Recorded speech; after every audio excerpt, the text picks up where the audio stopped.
Welcome back, everybody. Welcome back to Phil's Recap and Review, The Walking Dead Season 8, Episode 10, The Lost and the Plunders.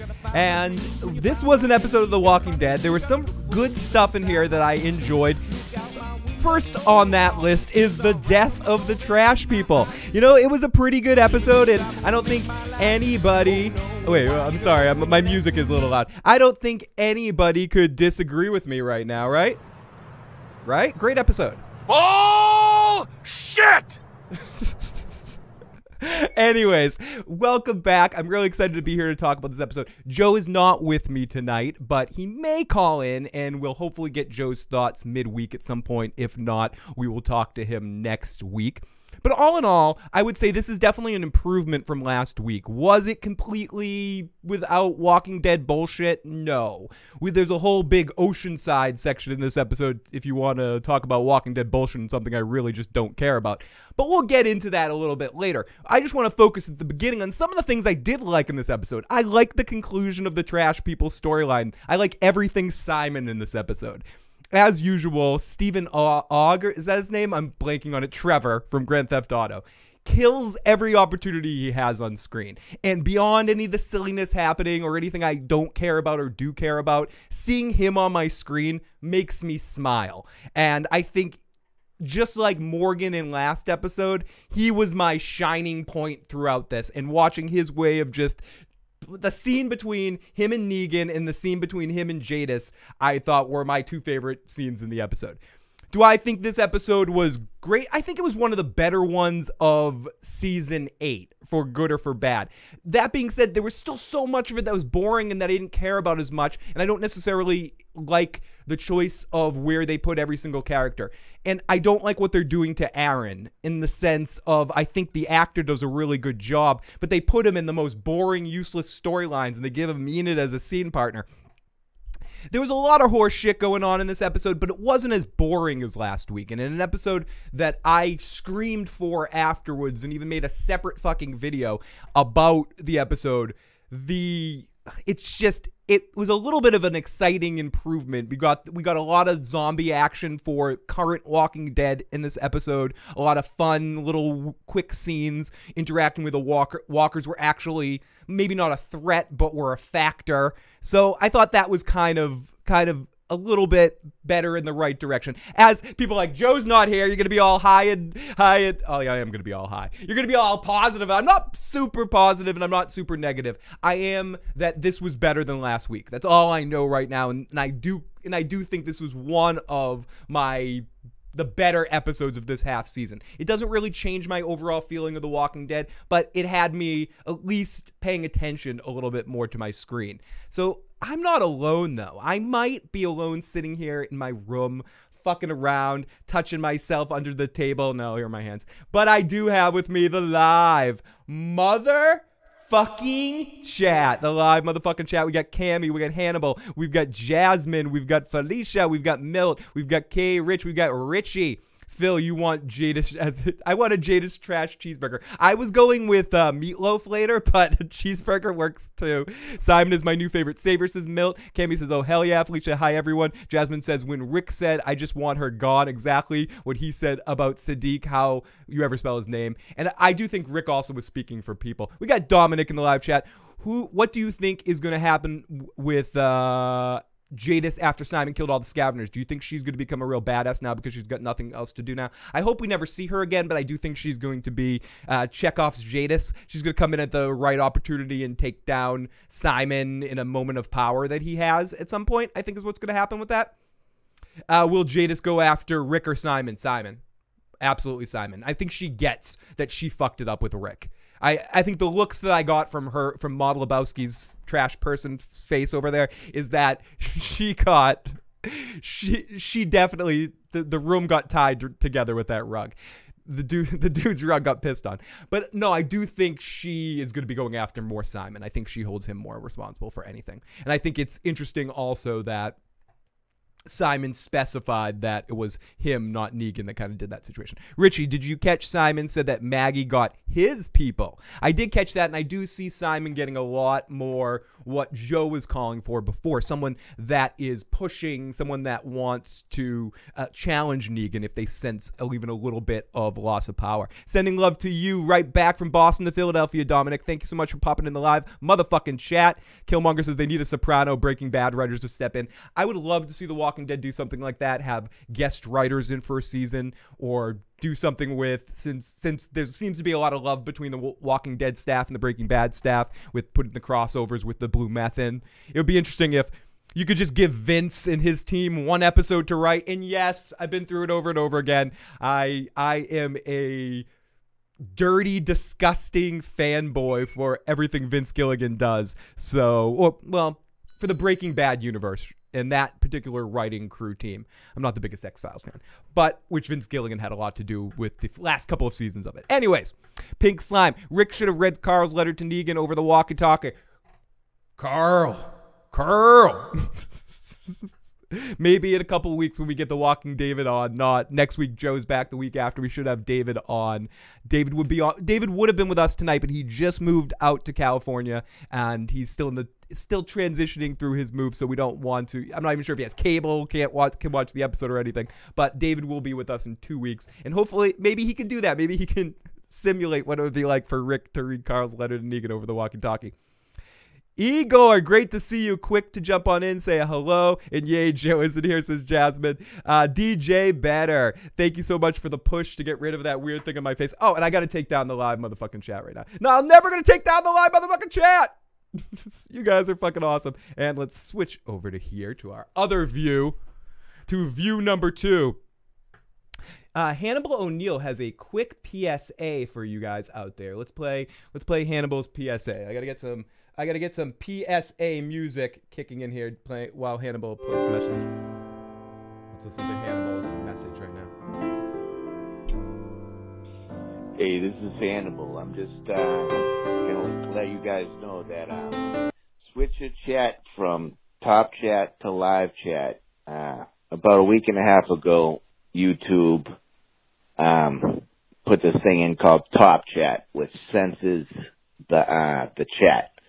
But you can switch it to live chat and you can get the full thing. I just want everybody to know this. I've been, spreading this around.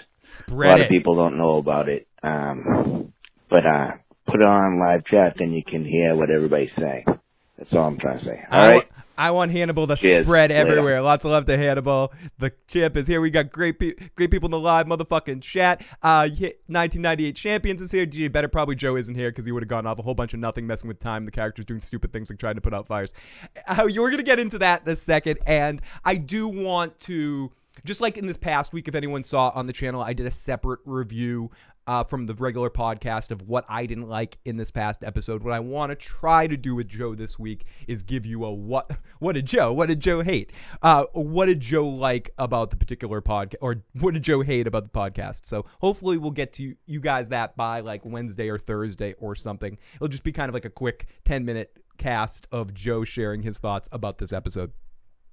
And also, Renwood said that, and we got Cam, we got DJ Better, we got all sorts of awesome people. We got Killmonger, Phil, you're going to do more Soprano stuff. We are definitely going to be doing more Soprano stuff. I was just talking to Matt about that the other night. They're going to be on Thursday afternoons, early afternoons. That's his best time to do it.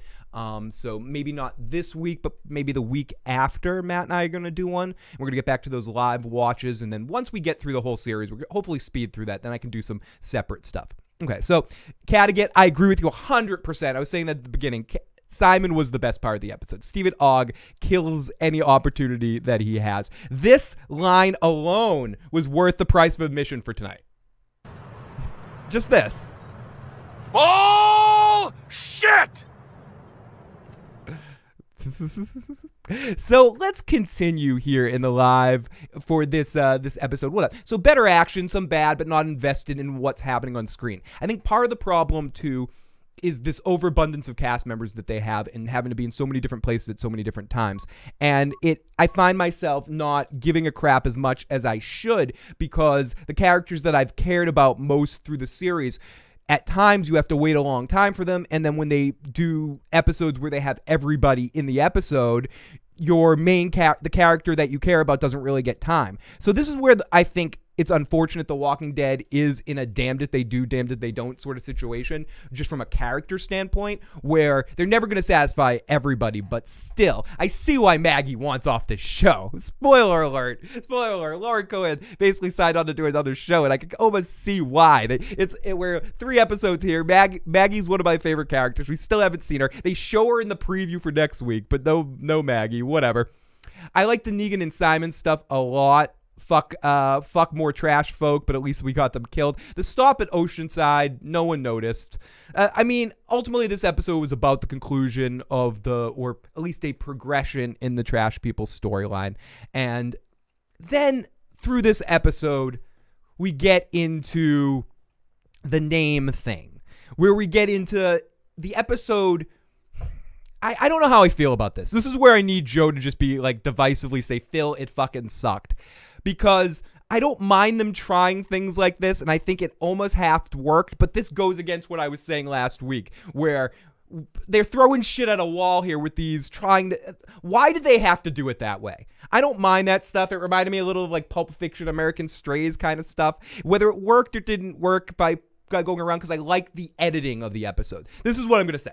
I like the fucking editing of the fast-paced action. There wasn't as much draggy time because of the way they just cut it. This is over to here. This is over to here. And they moved in sort of a chronological order through the name game shit. It kept actually going, progressing through the storyline. So there wasn't any weird playing with time. But I still don't understand why they had to do it that way. Why they couldn't have just interchanged it. Why can't they rely on their material? Why do they feel like they have to add these little tricks and touches to make it deeper or make it more special or something like that? To add some high art section to it or something, like make it seem like an independent film. I just don't get why they needed to put that little extra thing. I think this is one of those episodes, again, where I talked about this a lot last week with Joe. They can do some good stuff, but then they shoot themselves in the foot because they're trying to be the cleverest kid in town. Just give us a fucking episode of watching the fucking trash people be put in the grinder and sell on that. Why do we need to stop in Oceanside tonight? Wouldn't it have been better to maybe see Maggie? I mean, I don't care about the Oceanside stuff. You're just complaining the complaining. Yeah, I am. I'm complaining the complaining. I want to be nitpicky about this show because I don't think it takes a lot to make this show successful with the material and the actors that they have. It's, as I said before, they shot themselves in the foot by introducing more characters, and a lot of the characters that they introduced, I don't give a shit about. We don't need to waste an episode to destroy the trash people because the trash people never should have been in the fucking thing to begin with. We didn't need them. The Oceanside people, same thing. Like, we don't need those crews to come in. So if you never introduced them and wasted time on them before, you wouldn't have to go back to it to kind of tie up those storylines. And if you were just going to have Aaron disappear and stay with them and leave the storyline to go try to bring those people into the group, couldn't you just have him leave and go, I'm going to go try to go to Oceanside, blah, blah, blah. Because you know ultimately what's going to happen is at the end of this season, he's going to show up with the Oceanside army to save the day and turn the tides of war. So why couldn't they just have him disappear and then come back in? Do we really need to take the trip down to fucking Boringsville in captain of characters' names I'll never learn and don't care about? Curl. I don't know. I just think that that's where the show shoots themselves in the foot because they introduce these arcs and these characters and this whatever complicate things. I get, and I'm not talking about the kingdom. I'm not talking, even though I'm not the biggest fan of all of that. I just mean things like you didn't need to introduce Oceanside and these trash people. They don't fit into it. It was just more shit you needed to throw in there. Ugh. Ugh. I don't know why Aaron suddenly thinks he's a great ambassador to Oceanside. Do they have that many people adding that will make a difference? No, Major. No, and you're so right. Jadis can carry an episode. I actually like Simon in Jadis moments. As long as Simon's there, I think the actress definitely has skills, and I liked it when she finally dropped the trash people talk for a little while there. My only problem with her as a character is how she's written. I think in some of the moments she did a lot of nonverbal cool acting at times in this episode, especially when she's loading all of them into the organ grinder. It's great. Caddigat says this was a better episode since since the last 7 episodes. Dominic says, what's up with Simon when he asked Jace about the helicopter pad? She's got a helicopter. Maybe she was the helicopter we saw earlier. Is there a Dharma Initiative station there? Do you need the numbers to get in there? Cammy, have no idea what you're talking about. Trash people, Maggie, Simon, sounds fun. Sounds like a game. Can we play Simon Says? Simon plays with Maggie and Maggie pushes the... Oh my goodness. Up, down, left, right, BA, select, start. What's going on over here? Ah! Love you, Cammy. Wouldn't it be awesome if Cammy wrote all of that?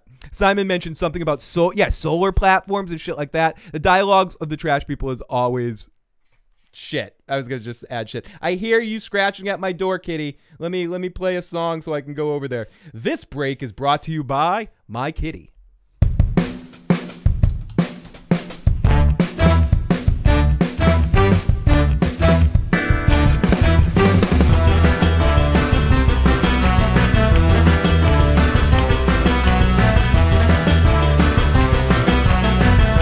Okay, I'm back.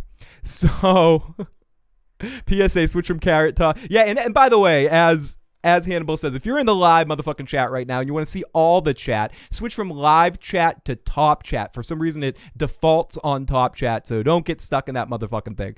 So anyways, Oceanside trash people are a waste of time. Yeah, especially when what you do... And don't get me wrong.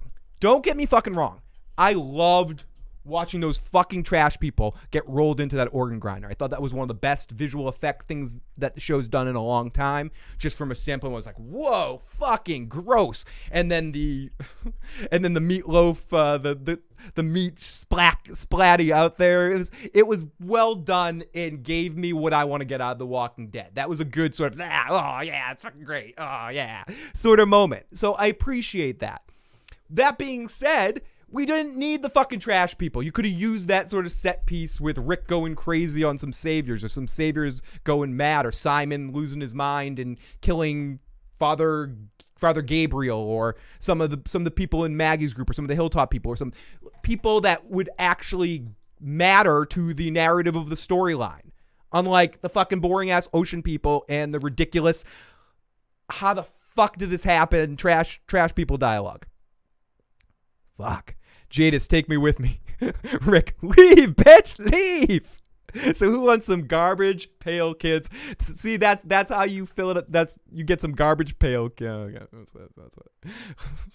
So let me break up this action and get into. It's about time to do it. It's the recap. Recap. A recap. Motherfucking recap. Blah, blah, blah, blah, blah, blah.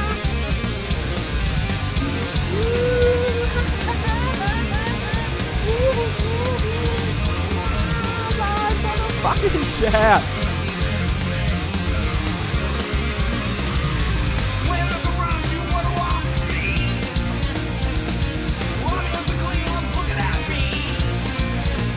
Here we go, everybody. Let's get into the episode right now, get into scene by scene. And I want to welcome everyone in the live motherfucking chat tonight. Cat to Get Married, Chalkboy, Killmonger. Also mentioned, we do have some call-in lines. If anyone wants to call in, we'll take calls at the end of the show or in a little bit. We have a direct call-in line at 6. And if anyone's listening to the podcast later, the call-in line is just during the show. The voicemail and text line can be used 24 hours a day, 7 days a week. Our call-in line is 657-383-1465, and our voicemail and text line is 781-990-8509. Again, that's 781-990-8509. You can call and text that line 24 hours a day. You can even drunk dial it and leave me drunk, ridiculous messages. I like them as long as you're okay with it being played on the air.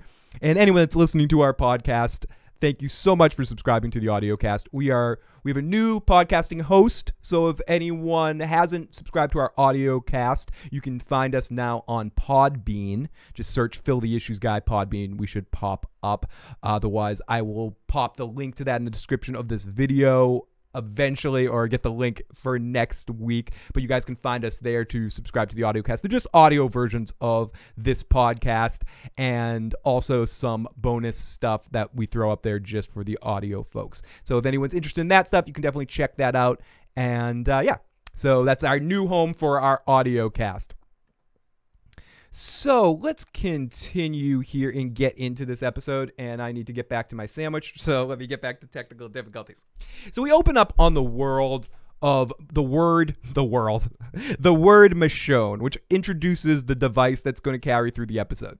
And it's just interesting how they focused on each character, because it wasn't necessarily always a direct focus on the character. It was just, okay, we're going to start the story with Michonne. But Michonne comes in, and then we see her face as she and Rick are at Carl's grave, saying, good Felicia, you better do some drunk dials. And I don't care if it's 4 o'clock in the morning and you're pissed off and you just want to scream and bitch into into a line. It's the Issues Program hotline for a reason.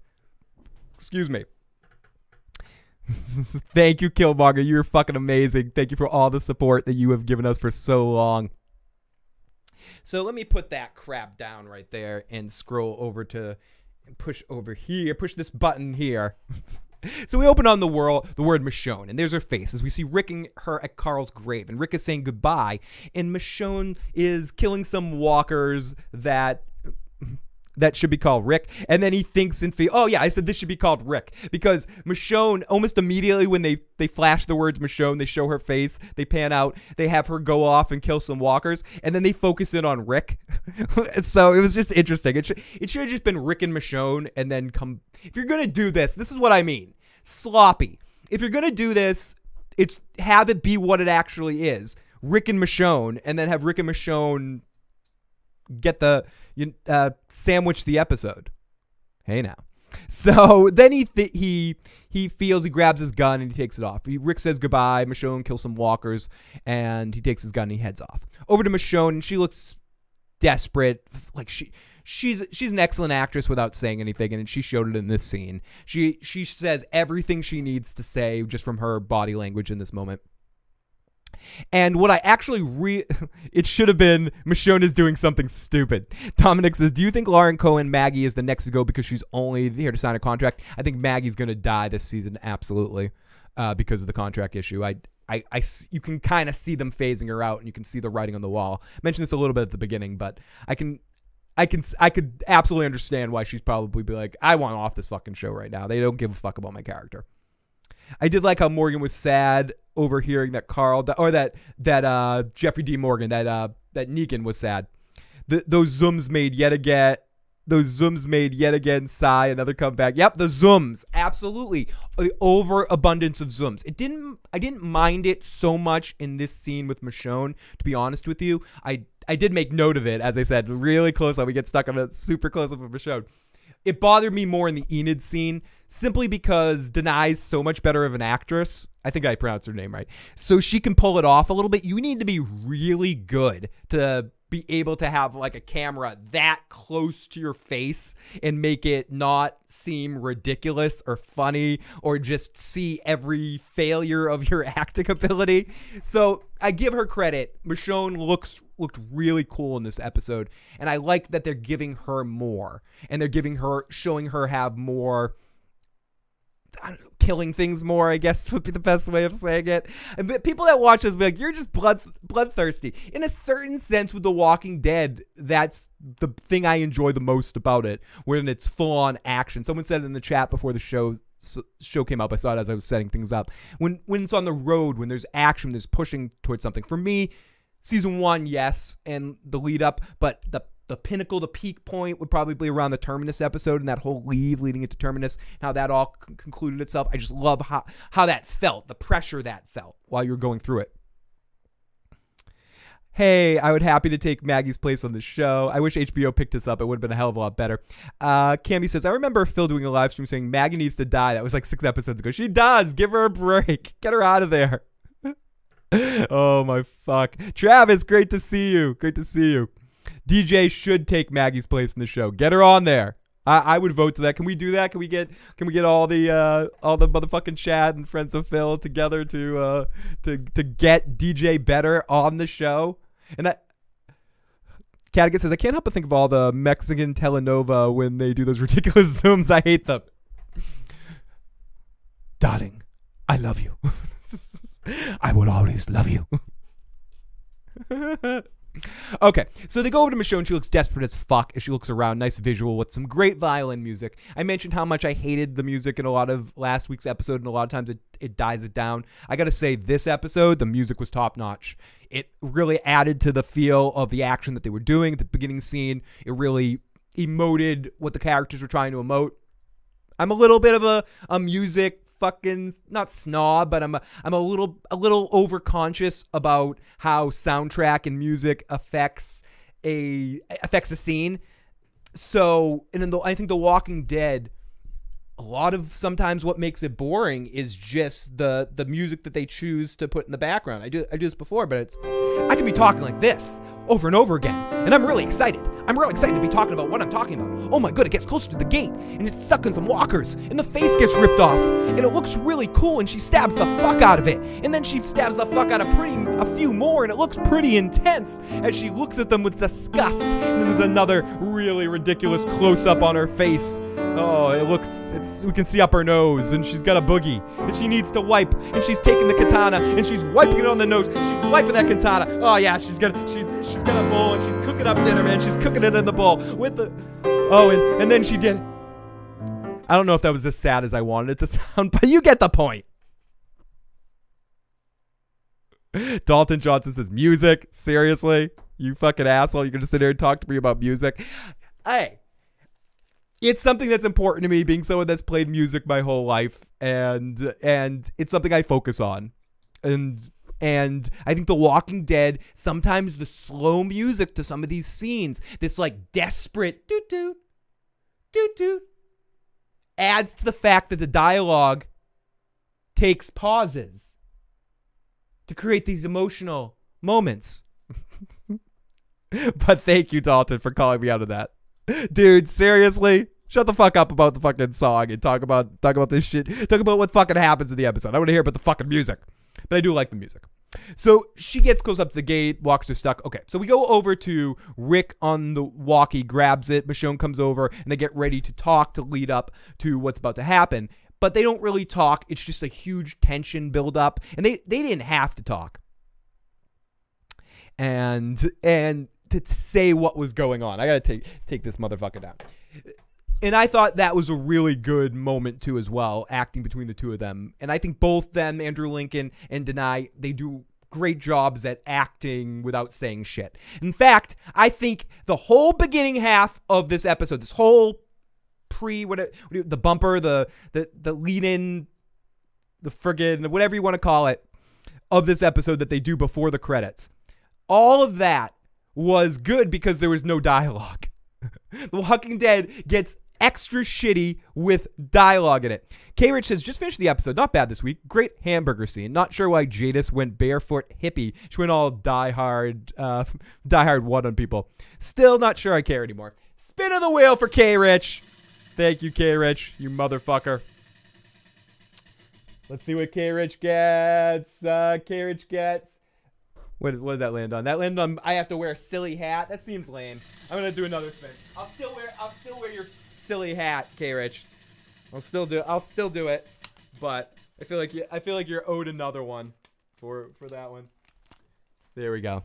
Okay, so let me wear this silly hat for a second. So we go over to Rick on the walkie-talkie, he grabs it, Michonne comes over, and they get ready to talk up. They head into their house at 101 Spaghetti Drive, and Michonne smiles as she sees the paint handprints that were done by Carl and Judith, and it's such a emotional moment. She cries, but still not a line of dialogue, and I said this is why I might like it. So then we see some more walkers as the music gets dark, and she scowls and heads inside. So then they pack up the truck, which is the first time we get any dialogue in the episode, and this is what we get. Give me some dialogue. Dialogue now? Oh, wrong one. Play it. He used to sit on the roof. We have to go.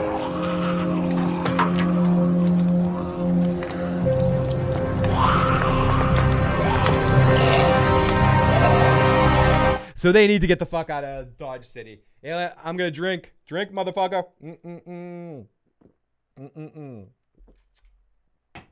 So, yeah, Spaghetti Drive, it always makes me stop too. If I saw a place called In fact, I would have started a restaurant called 101 Spaghetti Drive and serve deep dish 9 there. Good evening to Big E. Great to see you, buddy. And we do have a text message. It says, has a good weekend, broke. Okay, it's cool. I'm a selfish. Oh, awesome. Oh, someone said to me, sent me a message and said the other night when everything was all, when the weather was all shitty, I should have done a show that night. And I agree. I definitely should have done a show that night. Abso-fucking-lutely, man. Okay. So let's continue. Fuck that top chat, Mike. So they pack the truck. It cuts to the two of them running with some fire extinguishers to put out a fucking fire in a fucking gazebo. Why the fuck did they have to go put out this fire? And the walkers come in and Michonne fights them off as they go back and forth, as one tries to put out the fire, as one tries to kill the walkers, and he runs for her to get out of here, and she kills one, and then they both go off and they hack and they run to the van after they can't quite put out the fire. It sets back on fire, and then the fire comes back on, and they get out of there really quick, and they go past, and you see the visual for the sign for the Arizona safe zone as they head out. And Ren would asked at this point in time in the live chat while the episode was being watched, what was the point of trying to put out that fire? We already know they're a couple of dumbasses. I honestly don't get why was so important. Maybe they hope to go back to Alexandria one day and they don't want the whole place to be burned down. But I don't really think, I don't really think it's something that they should have focused too much time on in that moment. It doesn't make a lot of sense to me that in a situation where you're surrounded by walkers right there, I mean, I guess you're thinking we're such badasses we can't be bit, but anyone can be bit at any time. So it seems like an unnecessary risk in that moment. It's easier to rebuild Alexandria than go there, but because they couldn't put it out, which was the only thing I liked about the scene, in the sense that we actually got to see the walkers be a threat and overcome them, so they couldn't do what they needed to be done. They actually served as a block. So they actually seemed, I don't know if dangerous is the right word, something. Hey, we got broken the live motherfucking chat. Please tell me that Phil loves the episode. If he did, I donated. Can I say, should I say love? I wouldn't say love. I would say did not hate. I would say I did not hate this episode, broke. I enjoyed myself watching The Walking Dead tonight. Was it a great episode? No, it's back to normal Walking Dead, where it's not a good episode, but it's all right. It's all right. There was some shit in it, but there was enough to keep me entertained. When the Garbage Pail Kids were being grinded, I thought of Joe. Joe was smiling somewhere. I do hope Joe called. I know somewhere Joe's watching this, like shaking his fist at me, going, that motherfucker. One day I'm going to be on this show. Gazebo covered the tunnel to the treasure of Oak Island. Phil wins the Oscar for best Weird Al impression of the evening. That's because I'm fat. Sorry, that was horrible. So, they can't all be winners. They said Carl used to sit on top of that thing. That's why they tried to put it out. Steve, thank you for telling me that. And I appreciate you letting me know that information, but that is the stupidest fucking reason to not put. Oh, and I remember, now that you say that, I remember that's what Michonne said to Rick in the car. She said, Carl, I get being irrational when someone dies, but in this universe, stupid things like that is what get you bit. Yeah, I can imagine Joe's reaction to watching this. First, he's going to say, this looks kind of pretty. I like the walkers on either side of your face. But no, D says, I only hated the commercials in Enid tonight. Oh, yeah, I haven't even got into her, D. Oh, my goodness me. Oh, my goodness me. We'll get to Enid when, you ever have a bag of apples or something, and every apple in the bag is really, really good, and you get one that's just rotted to the core, has no talent whatsoever? I don't know. What you just said made me think of that. I don't know if that's a good comparison, but oh my goodness. And I bet she will too, Cattigat, and that's going to be horrible.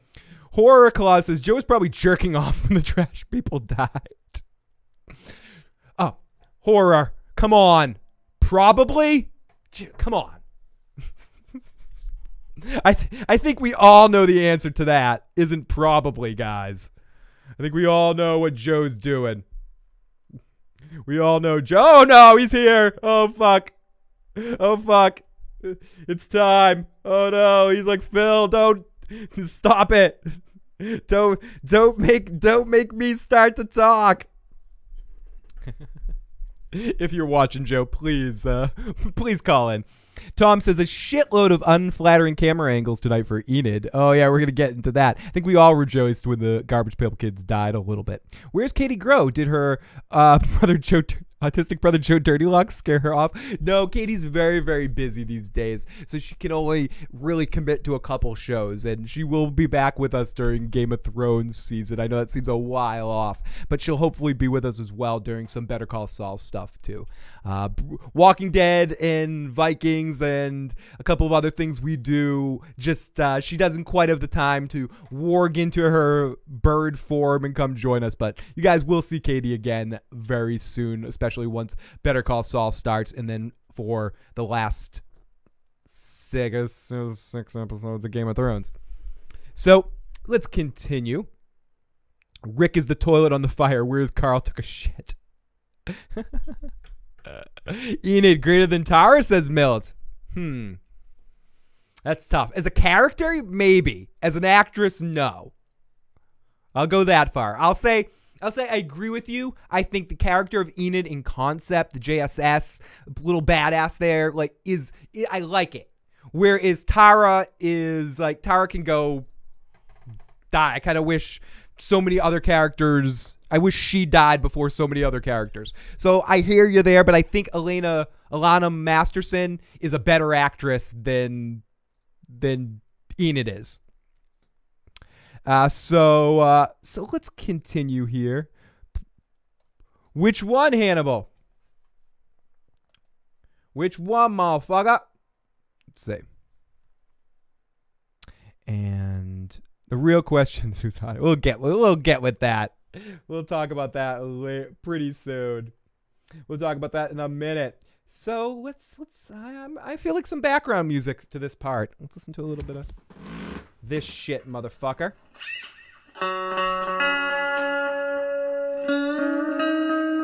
So Rick asks what Carl meant when he said surrender, as we see the two of them finally doing some talking. So let's listen to this with some Hannibal accompaniment.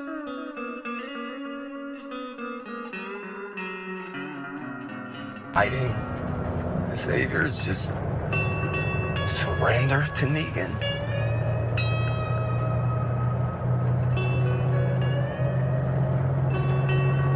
We could pull over. We could read what he wrote. Not yet, not me. I just want to hear Hannibal play. It's a lot better than The Walking Dead.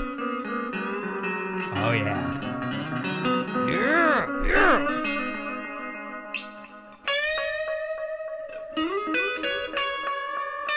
So it's fucking awesome, dude. If you had to join a faith Game of Thrones, where would you join? No, I'd follow the God of Tits and Wine. You know I'd be in the God of Tits and Wine. I would definitely be all about the God of Tits and Wine. Oh, fuck. Love you, DJ Better. We'll be on getting you to replace Maggie on The Walking Dead. Cadigan says, I feel like I should be outside with my cowboy hat drinking whiskey. It's so interesting that was a very awesome, and he did his own thing with it, of a version of a Pink Floyd kind of thing. But it's very cool to hear it on its own. I agree. It sounds like it should be background music in Westworld or something like that. Just the salute, the cowboy walking down the street with the sounds. Awesome shit as always by one of the cool guys out there and real dudes out there, Hannibal O'Neill. So thank you to him who recently also sent me a track for a song that I'm going to be recording, and I can't wait. Hannibal's been sending me some stuff, and he's like, here, you can have this one, record this, and I'm very excited. I can't wait to get to work to that. I'll make sure to play it for all you guys. So to continue here, Rick asks what Carl meant. Did he mean that we should just surrender? What do you mean? Michonne says, and yes, Michonne said she's an amazing actress, Jay. she said, why don't we pull over and read what Carl wrote? Michonne says, oh shit, Carl wrote a letter to Negan too. Then Rick says, for some reason, just changed it over that we need to go talk to fucking Jadis. Talk to Jadis. What? I don't want to talk to They have Jadis. weapons, people. We can't just give that up. Why now? They went with me to the sanctuary. The Saviors saw us there. They're gonna be a target too.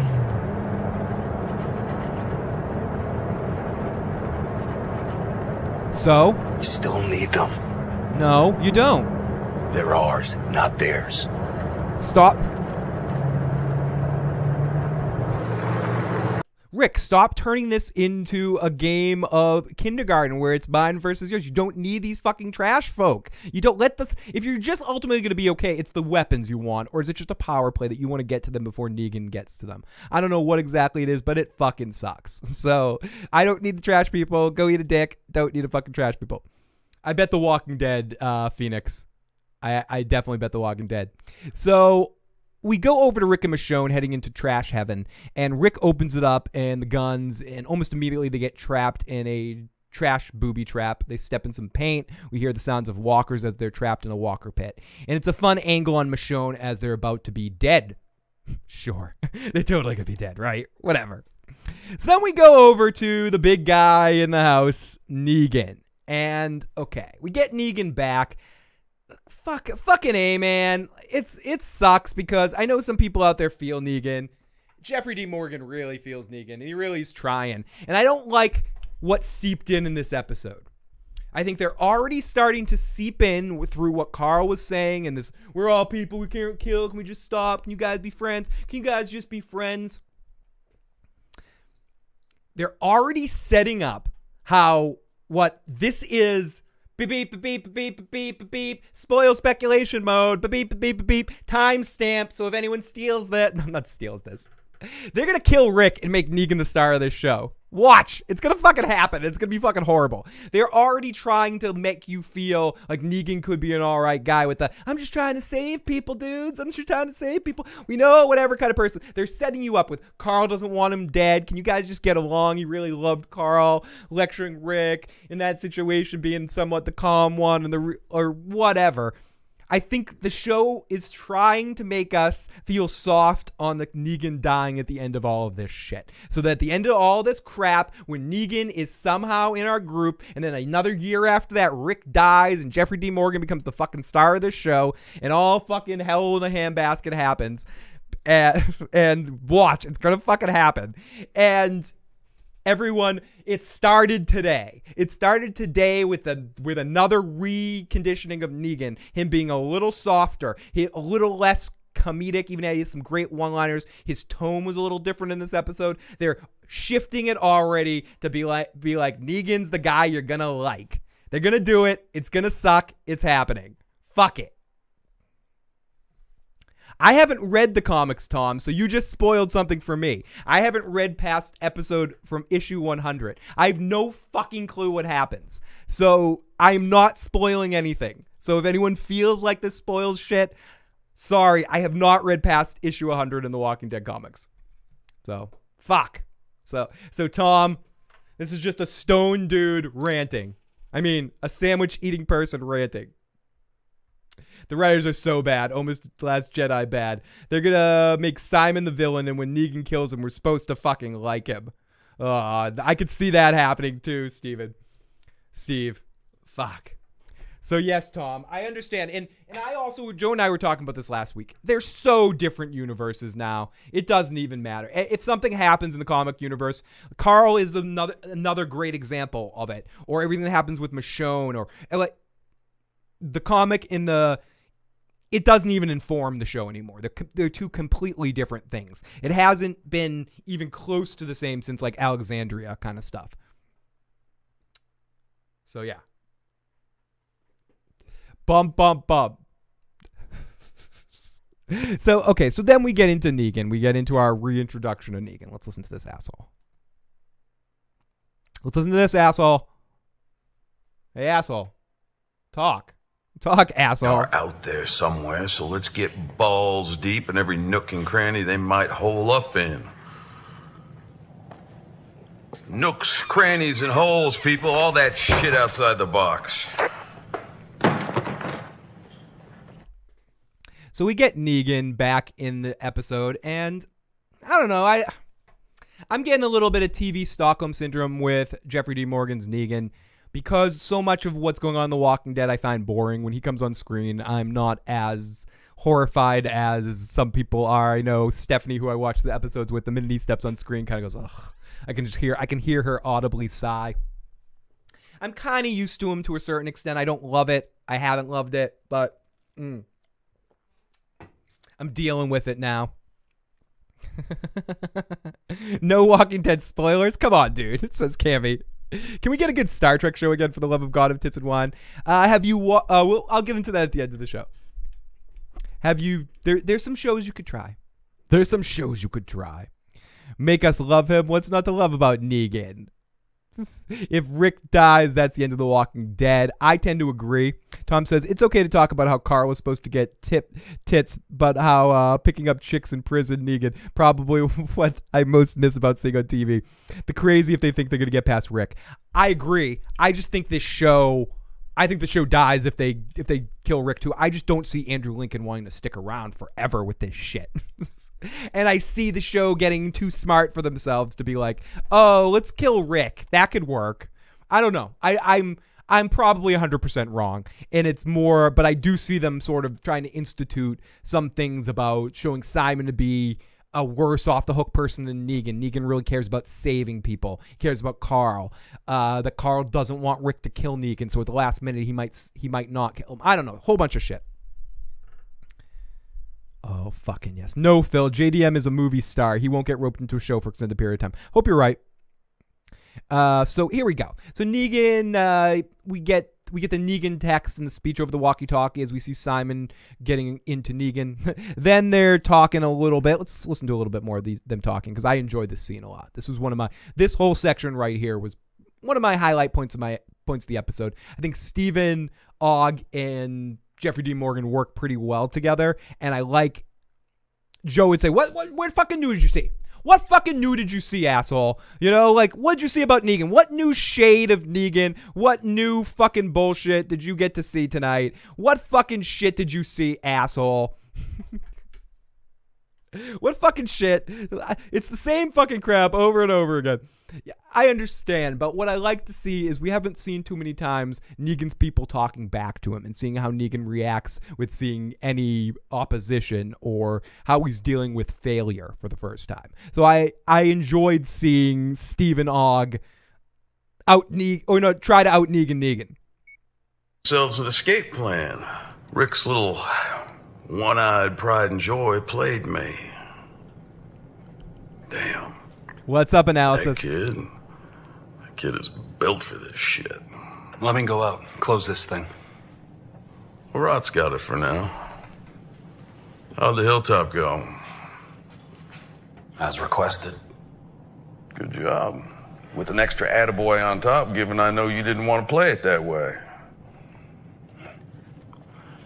You heard anything from Gavin? Not yet, but it's coming. Gavin may be perpetually pissed off, but he keeps his shit dry and tight.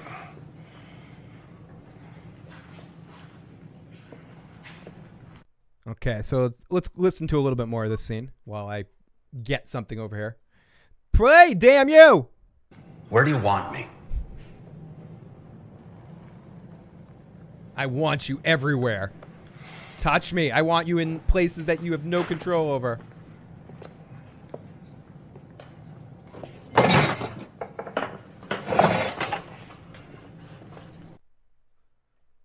Make a point of it, but I was already a few fucking drinks into my cups here, cups into no, my butt, whatever the fuck it is. I might have it, Joe. Here we go. Morgan, they're keeping them going. The little kid. This scene. Sorry, I tried to set up a Joe rant for you guys to pop on in there in time. You can always tell when I'm stalling for time. I'm like, wait, I gotta find a Joe rant. I get suddenly quiet because I can't concentrate on two things at the same time. Too many sandwiches in my life. I'm like, what's going on? Oh, fuck. So Okay, so then we go over to Negan talking to Simon about his love for Carl. Negan, whose voice sounds deeper and a little bit different of an acting choice in his tone. Simon gets a little bit like, what do you want me to do here? You want me to play a guitar solo on Let It Be or not? Or Let It Be, what do you want me to do here? And he sits down and he talks to him about the garbage people again. Good. Eliminating those who reneged might leave us a tad short on ammo, but it's worth it. So he wants to kill all those motherfuckers. Then Simon speaks the truth here. These people can't learn the lesson no matter how many times we teach it. Alexandria, Hilltop, Kingdom, these garbage rats, they're not seeming to understand the situation, not one little bit. So maybe we learn our lesson. Scrape the plates into the trash. Move further out.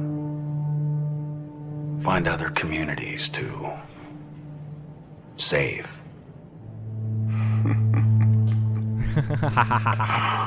Save. Oh, I am doing my best to hold it together right now. Kill him. Losses. And they continue back and forth with this shit. Wait, do I have more of this? Because Negan goes crazy on his ass. Yeah. Let's talk. 38 that the Hilltop are holding are from the satellite outpost. Those are my people. I'm gonna kill every last one of those farmers. Motherfuckers. You will do exactly what I ask. We can't let them get away with this shit. You will do your job.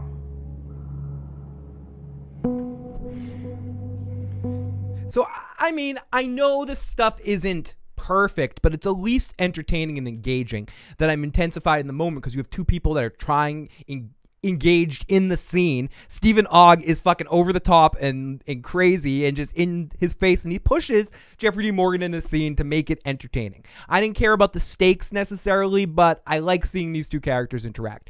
Everything that Simon has done, everything that Trevor from Grand Theft Auto, everything that he has done on The Walking Dead has been awesome. And it's not just that I like him from all those things and I feel good that a voice actor is kind of getting all these little bit parts, but I think he makes the most of it. He, in the same way, I'm just trying to think of another example of just an actor that makes so much of every moment he gets a chance to do, and he makes things fun. And I'm gonna sound like I'm fucking psyched for him, dude. I'm fucking psyched. He's good. This dude's good. I like him. So he wants to kill everybody. Red Redmond says the soul of Negan's shoes are too clean for living in the zombie apocalypse. Okay. Oh, fucking Analysis of Thrones with a $5 super chat donation who gets a spin of the wheel. Analysis, thank you so much. Really do appreciate it. And thank you so much for showing me how to make these things. You said my overlay looks all right. If it wasn't for you, I wouldn't even know how to fucking make the overlay. So Analysis, you were the fucking best, buddy. Thank you. Let me spin this shit. Dilly. Come on, no whammies, no fucking whammies. Fill drink. That's a clear fill drink right there. So fucking shot, get him drunk Analysis. Oh yeah, let me drink down the rest of my beer here. There's this much beer left. Let me finish that stuff. And before I do that, let's take a break right now and play a song from our good buddy Hannibal O'Neill. So Hannibal. All right, first take.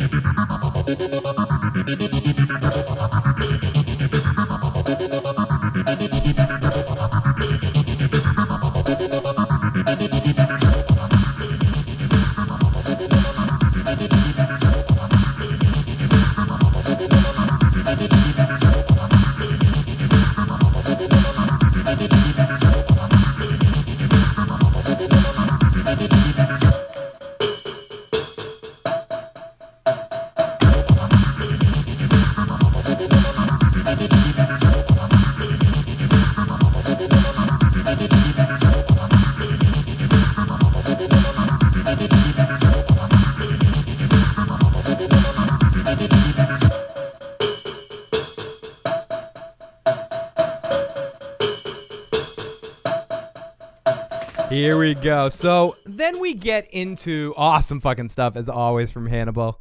Thank you, buddy. So then we get into Enid.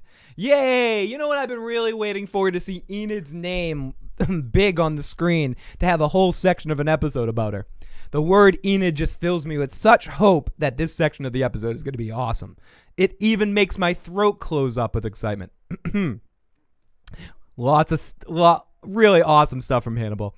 And so then we get to Enid, and then we see Oceanside and Aaron and all these folks whose names who I really don't give a flying fuck about. And Enid's supposed to be playing angry here. I don't even know what she's trying to do, and I don't know what to say. I honestly don't know what to say right here. This is where another example of where I wish Joe was here, because this part just sucked out of a fucking asshole straw. I mean, it just got punched in my balls, pulled out the alligator ass tits section. It was so ridiculously awful. I just had no interest in what was going on, completely tuned out. This is, again, my example of why The Walking Dead shoots itself in the foot. A couple of things. If I was doing what I didn't like about this episode, it would be the Oceanside crap. The Oceanside fucking crap and the little nameplates to lead up to make it hoity-toity fucking stick your pinky up when you drink your fucking tea and all that happy horseshit bullshit. Just stick it in your fucking ass and suck. Like, I just can't deal with it.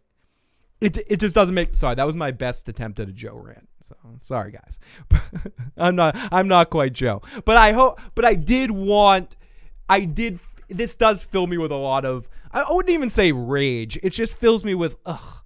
Like, come on, dudes. You are almost there.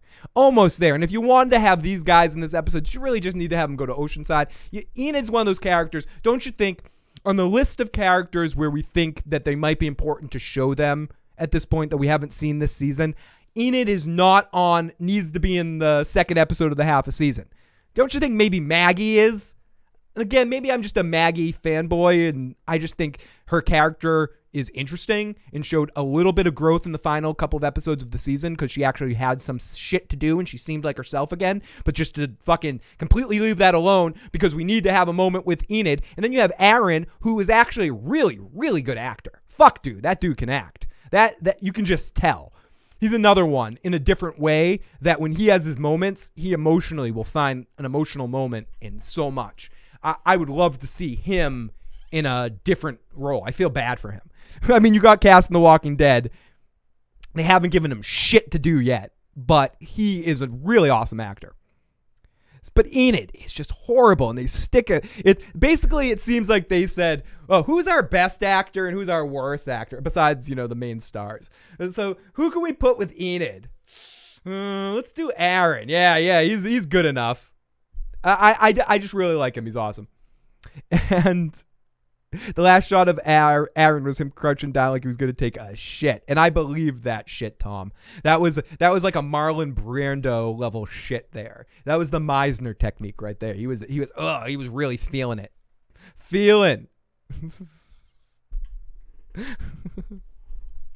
Fuck. Okay, so Enid. Okay, so Enid is, I just don't care. So Aaron shows her that how good of an actor he is. He's way better of an actor than this storyline lets him be. A lot of pregnant pauses here. Tanya was your family. It's up to you, Cindy. All of it. We should just kill them.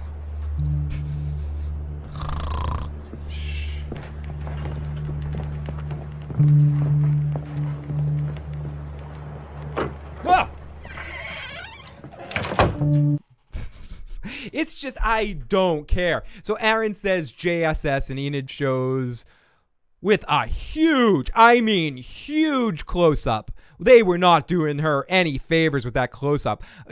Like, anything I want to know about the inside of Enid's nostril, I know now. I was wondering, I was sitting up at night going, on top of Old Smoky, all covered with Enid's nose. Like, it's just huge. You could just see the cat. It's like the great caves of the sacred temples of Kelly Taylor's nose. You could claw your way in there. If I got to tell you about some meaning in my life, you may think of many things, dog, cat, husband, wife. When I think of all the things, one rise above the rest. That's about Cersei and Jaime and their dirty loving and its incest. Sorry, I fucked that up. Anyways, let's continue. So, but Phil, there's a dude, maybe it does. I guess I'm just going to, it's just after the lotus flower or something. That wasn't meant to sound shitty. Wait, okay, sweetie. No, it sounded great, dude. After the lotus flower, how boring. No, Cammy, that's Phil's dog. She was on the screen for a second. Yes, it was my dog. I popped my dog on the screen for a second. There she is. Hi, Lotus. Hi, Lotus. I'm one of those horrible. She likes it's the motherfucking chat is Lotus approved there. It's like the live motherfucking chat. Now Lotus approved. So yeah, that's a little hint. That's a little preview of the next song coming from the Issues program. So let's continue. So Aaron says JSS, and Enid shows with a huge fucking close up on her face. Oh fucking A, it's disgusting. And Enid says she made me do it. I had to kill her. If I was gonna if I'd fucking kill her again. I don't care. I'm a killer. Listen to me. I'm a fucking killer. It's not about that.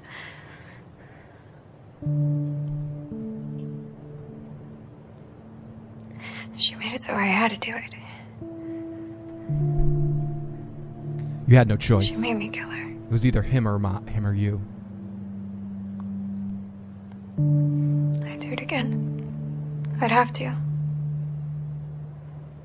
All die. We can kill them, no problem. Kill them all. But Gavin, we can't kill Gavin. Oh no. Why can't we kill Gavin? Because he's had lines. Fuck him. Kill him. That's the stupidest fucking bullshit. Fuck shit. Stupid fuck. That every movie and every fucking. Oh my god. It's so fucking annoying.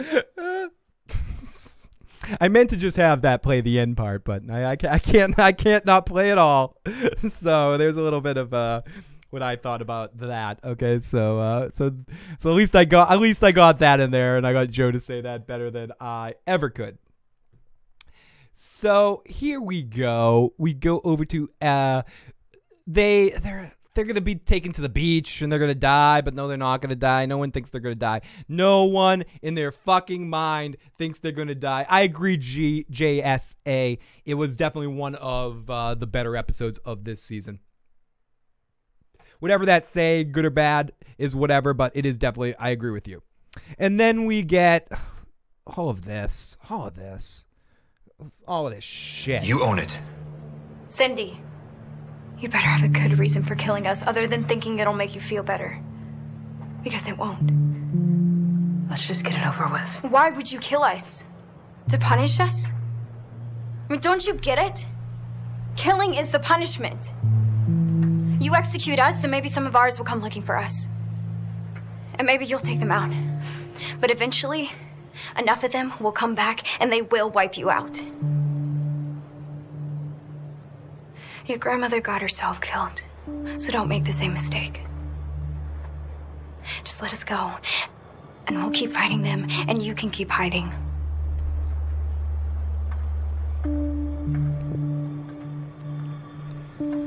Oh, I believe you. No. No. Then help us win. We're helping you win by not killing you both. That's our contribution to the... No. Aaron, they're not gonna help us. I want to go home. I do. More than anything. So I just want to play a little bit of all of that to get into that. So they want to know if they're going to win, yada, yada, yada, yada, blah, blah, blah, blah, blah. So then we go to our commercial break. I don't know what else to say about all of that. I mean, I could get more into it and break that down. I did, unfortunately, write everything that happened in that scene. She says she's not leaving. Enid needs to go and tell Maggie what's going on. He's going to stay there. He goes next to the tree, take a dump. They hug because they have this deep relationship, you know. And that's it. I mean, there's not much to say. It didn't need it. That's it. That's it about the Oceanside stuff. Done. That's all I got to say about that. And why would she listen to Enid of all people? Exactly. Centovia. Exactly. Thank you, Simon, for taking out those annoying garbage people. Dude should be getting an Oscar for that shit. And the Oscar goes to... Dun, dun, dun. I haven't watched it yet, Cammy, but I will definitely check that out at some point. So Simon, we see him walking, and then we get to the trash people. This is, oh yeah, we see the Simon thing come up. And, I forgot to mention the red machete. We see the claimers come doing their thing in a camp, killing some people. Joe Hale gets into a scuffle. He grabs the machete, and he cuts some dude's hand off. Really fun stuff. I'm digging red machete. Just because we see, especially since Mayor Joe Hale showed up. The claimers showed up. Corey Mitchell says, red machete kind of makes me think of Snoopy stabbing zombies. I fucking love Corey Mitchell. Always dropping the hilarious stuff in the pre-show chat. So if you're ever wanting to watch the episode live and live chat it, check out the live motherfucking chat early. And Corey Mitchell is cracking people up, and usually Ren's in there. Casey Atheist and a couple of other people pop on in there early. And hey, Phil, let's go recruit the garbage people for the general chat. They seem reliable. Yeah, let's do that. So let's scroll over here and kick it in over there. Bam, motherfucker, bam. Okay, so then we see him walking, and I am going to play this while I run to the other room and grab it. Hilltop? Gonna sit on our Dixamite more. Last, we're going to the landfill. No worries, Gary. So he says he's going to go to the landfill. In the world. I agree, JC. I think they did an excellent job with how everything progressed and bumped, and I think the pacing of the episode. That's why I'm conflicted about. I didn't think they needed to do the names thing, but I liked how the episode was edited. If the tone and the pacing of The Walking Dead was like this every week, I would at least be entertained by it, even if it's not always the greatest episode. I just hate when they drag, and this episode didn't really drag, and I liked how they skipped getting from places and they just sort of cut from section to section. And if they need to make themselves feel smart and put their little pinkies up and shit to do the nameplates, then fine. It doesn't annoy me that much. It's just, I don't think it's necessary. Let's play this. This is inside the gate. After all, we're friends. Right? Now that that's out of the way, let's get down to the brass tacks. Bottom line, I'm gonna need an apology. The genuine article.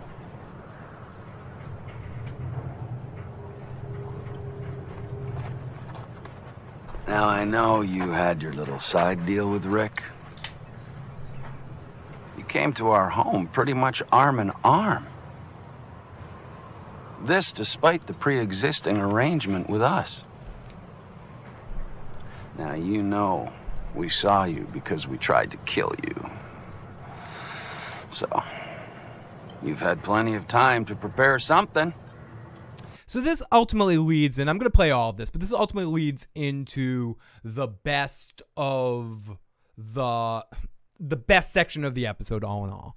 And I liked it because I hate these fucking trash people, and it almost seems like the show was aware of that, and they were taking care of a problem. Again, it didn't need to be a problem because you introduced this group that I think most people don't like and are kind of useless. So it's cool that you just have them wiped out this way by Stephen Ogg eating fucking scenery, and I like it, and I want to listen to it, and I'm going to sit back and have some fun and listen to this shit. A heartfelt act of confession, I hope. Feel free to refer to any notes you may have prepared. Oh, we got Joe Dirty Locks in the live chat. No deal with Rick. Delivered him. Joe, should I? Joe, did you see the episode, Joe? Did you hate it or like it? I've been waiting for Joe to pop on in here. You calling in, Joe, or you can just pop in the live chat right now. So we got Joe in the live motherfucking chat. I see now. I'm afraid to talk anything good about the episode with Joe in the chat. He's gonna start trolling me, being like, "Fuck this guy, Phil. He's a piece of shit." like in parts of this episode. But I loved watching Simon do his thing in this section and fucking kill all these trash people. Bullshit! Bullshit! No worries, Joe. We'll do something on Wednesday. I think is your next day off, or Tuesday is your next day off. We'll record the What Did Joe Hate part of the episode and get that out to share your thoughts. And let's listen to a little bit more of Stephen Ogg killing the trash people. Because you caught yourself a break. A big old break, if you ask me. Negan is graciously willing to forego any punishment, provided you agree to revert to the agreed upon terms of our deal. You do that, and every fucking, oh my god, it's so forgiven. fucking annoying. Some crazy good luck, right? However, we will be taking all your guns and ammunition. Not our deal. No, it isn't. But we currently have a need. And as friends, you will grant us this neighborly gesture as a sign of good faith. Danger's everywhere. Need guns too.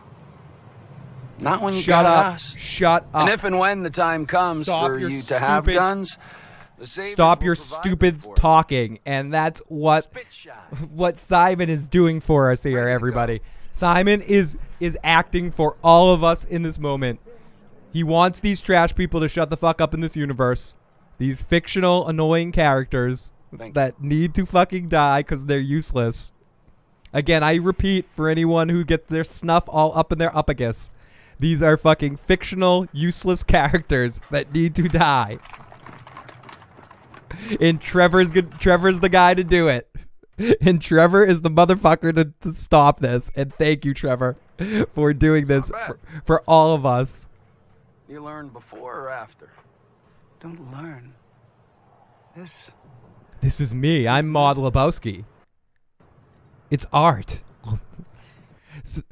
Light it up, gents. So Simon decides to light this shit up.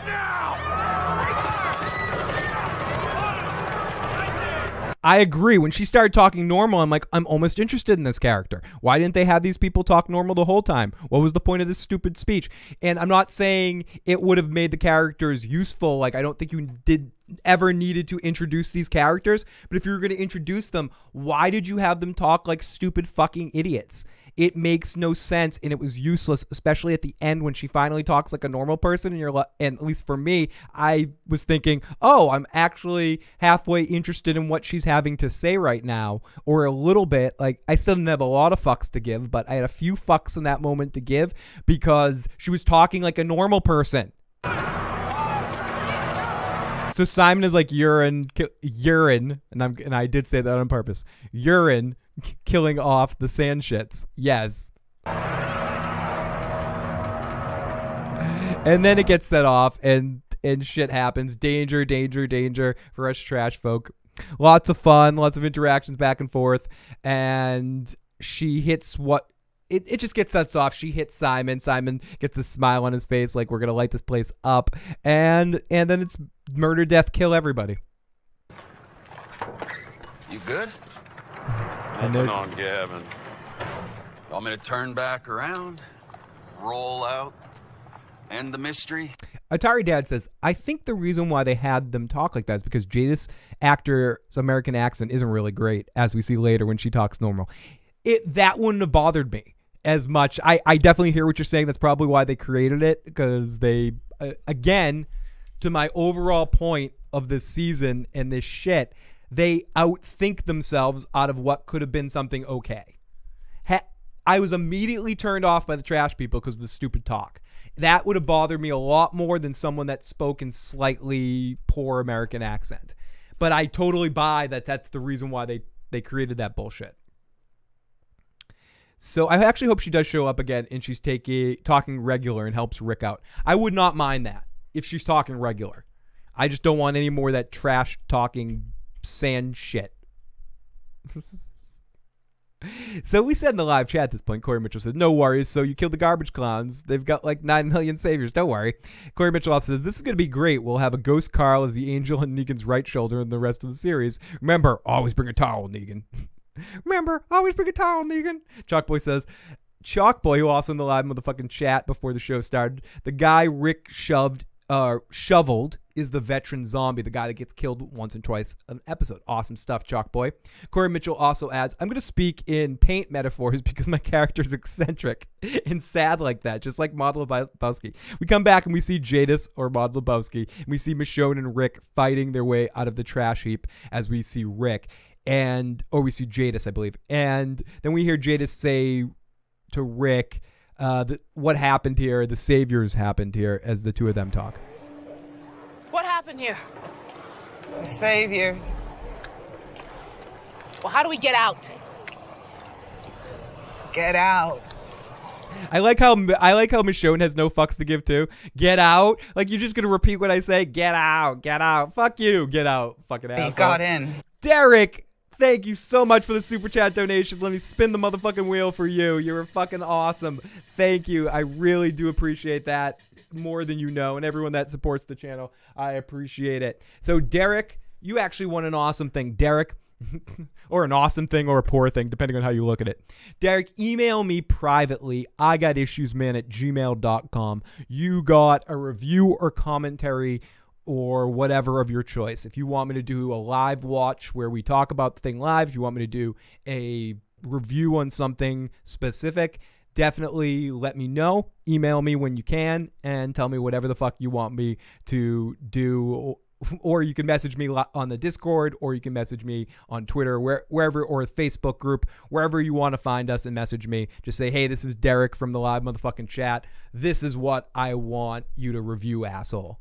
So don't tell me now in the live chat because I'm never going to remember it. But message me privately later, and poof, your motherfucking show will happen. And I know some of you guys that have donated are still waiting. I know one person's waiting for the Sopranos season finale reaction. I did a South Park one for a couple people, but that's the one I still have in the bag, the Sopranos season finale. I'm waiting till we get to the end of the Sopranos to do that, but it will happen at some point. But other than that, if you have something, definitely let me know. So here we go. Oh, yeah. Ow, my nose. So she gives a speech.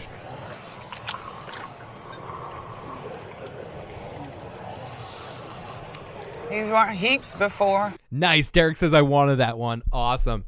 Wait, that was the chosen spin. You get to review anything. Anything broke. It landed on I have to review anything by contract of the wheel, and I said it live on the show. So if I don't do it, I'm an asshole. So if Derek could come in here and like next year during The Walking Dead and be like, Phil never did my shit. He's an asshole and he's a liar. Don't donate to his crap. So he wins. He wins. Ding, ding. So I love this. Rick's like, I'm getting the fuck out of here. You don't have guns. You're useless to me. Go run for it. I'm going to make a run for it. And Rick's done with games. He's gonna leave her ass there. Let me come with you. No. Just until they're gone. No. Go fuck yourself. Derek, you just tell me anything you say, man. Even if it's that. I'm done with her games. Broke. She can't help us anyway. This is what you want, Broke. This is what you want.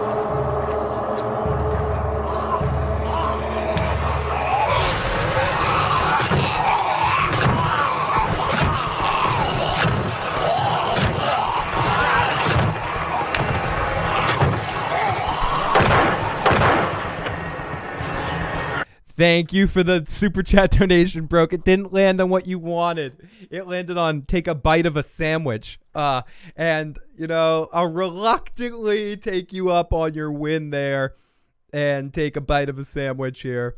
Sorry, Broke, for that. And so, here we go. But thank you so much, Broke, for that super chat donation. Means so much to me. So Rick's gonna run for it. He builds himself a nice little weapon. I thought this was really cool too. What he built himself, just the car door, bent it out and turned it into a battering ram. So Jadis comes with the walker, and the walkers are gone. Rick is done with games, and she's like, she can't help us anyways, and he leaves her ass there. And then Rick, with the car door and the gun, starts to clear a path to the trash heap so they can jump out of there and escape. So then we see the bloody feet of Jadis, and she's trying to get all the... I also forgot to mention that Jadis is like, Rick, please let me come with you. And ultimately Rick says, no, asshole, you're fucked. Rigged wheel. Yeah, totally rigged wheel. I'm trying to pause for a second just so I can give Broke his present here. He won. He won tonight. Sorry, Broke. I swear I didn't mean for it to land there. I didn't. I rigged the boat. Rigged it. So then we see the bloody feet. Oh, Jadis says she wants to go with Rick, and Rick kind of shoots a bullet above her head and says, no, you back off. I don't want you with me. But she does escape. Then we see the bloody feet of John McClane, Jadis, as she's trying to get the attention of the walkers. They all head in her direction, and they all get lured into this organ grinder, meat grinder thing. It's so fucking gross, and it's so awesome. The special effects are really well done here, and make yummy walker sausages. Barefoot on garbage. She is a fucking goner. Oh yeah. Oh, it's gross. And then we see the meat splashing everywhere as Walker sausages splash on there and on her artwork. Oh, gross. And it looks good. It ends up making the artwork look a little bit better. And it looks like it's moved from Maud Lebowski to Nick from Family Ties. And then we see her friends just the visual of her friends heading into that organ grinder slowly but surely into, oh, it's fucking disgusting. Oh, we see all the meat. Oh, it's beautiful. It's fucking beautiful. It's The Walking Dead. It's doing some good stuff, and I liked it. I liked this section of the episode. Good to see the trash people die in a really glorious, horrible way. So what did you do to the trash people? We threw them in a fucking organ grinder and turned them into meat for a Walker meatloaf. Oh, it was delicious. Yeah. Someone sunk. K Rich says, please say I was right there. Yeah, there, I got it in the live chat. Somewhere, someone, somewhere, someplace got off on Jadis's feet. You know, K Rich, when you're right, you're right. And you're always right. You're fucking right, dude. Why was she wearing that? Good fucking question, Mike. Great to see Mike in the live chat. What the fuck was she doing? Yeah, but she's totally doing the John McClane and Die Hard 1 thing. I'm going to do this whole situation barefoot. I'm amazing. Jadis can feed her friends for weeks. To Tom himself. Oh my goodness. So we see it's just weird, gross meatloaf as it fades out. Great stuff. So then we see more of her artwork, and she's laying down with her diehard feet, and she looks around and grabs a box that says applesauce from Dharma Initiative, and it was totally Dharma Initiative applesauce. She just ripped the label off, and she eats that, and all that grinding made her hungry, I guess, which is fucking gross and really kind of dark comedy there. So I appreciated it, or at least I took it as comedy in the sense that she just goes through all of that. She grinds all of her friends up, and then what she needs to do right afterwards, she needs to eat, because pork chops and applesauce, isn't that swell? Pork chops.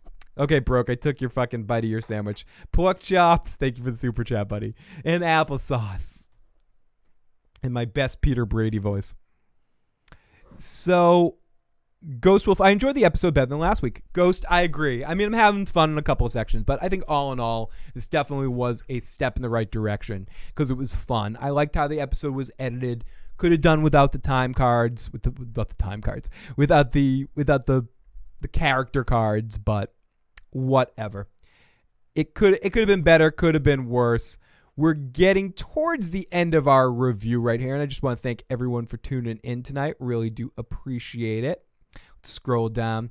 We see more of her artwork. She's laying down. Atari Dads says in the live chat at this point, can we see why they came up with the garbage people speaking quirk? Because, Jadis actor's American accent isn't good. Corey Mitchell says, warning, if Jadis invites you to a barbecue, don't go. Ren says, all the time on these people, I don't care a rat's ass about. Corey says, at least we don't have Rick to scream curl anymore. Casey Atheist says, it was less annoying to hear complete sentences. I agree, Casey. Corey says, kind of makes you think he's going to start calling Daryl Durl. Chalk voices, like the sly look that Jadis would give when she's trading. So then we get the Rick thing when we get less than 5 minutes left in the episode, and he at 29 is explaining why Jadis, or 29, but that's my code for my sound cue, but whatever, I'm not gonna play the sound cue in this one, that he doesn't want her dead, he just wanted her gone. I like how Michonne doesn't really argue with him. She's like, I didn't hate that asshole too, he fucking sucked. And I gotta do this. No, totally, Jay. As I said at the beginning, we're going to the phone lines at the end of the recap. So if anyone's waiting on the phone lines, we'll definitely get to them before the end of the show. Thank you so much for holding. And if you want to get in, now's the time as we're getting towards the end of the recap. If anyone wants to call in or leave a voicemail. Oh, I see I do have a voicemail. And also I think we do have one person on the phone lines right now.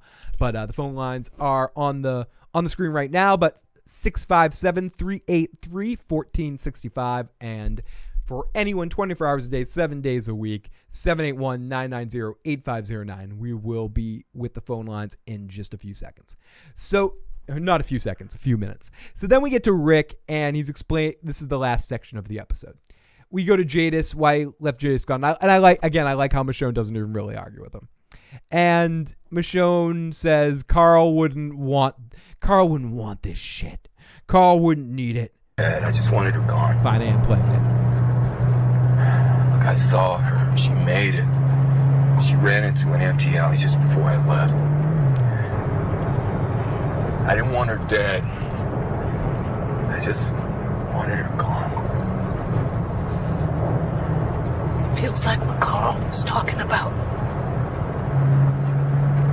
What we should do when we have a choice. So Rick ultimately pulls over the car on the side of the road, and he says, I got to do this alone. And he goes through the letters. He grabs his and Negan's letter, and he walks through the woods like, what the fuck? And then he calls Negan, and he says, That's Rick Grimes. There's a couple of good sound bites from this episode. That's Rick Grimes. It's Rick Grimes and the bullshit. I think I might tie those together for a sound cue. It's Rick Grimes, bullshit. And then Negan and Rick have a conversation, which I'm going to play here.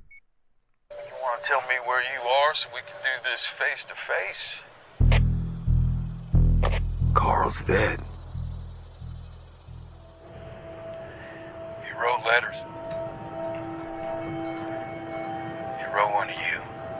He asked you to stop. He asked me to stop. He asked us for peace. But it's too late for that. I mean, it's worth mentioning that I'm not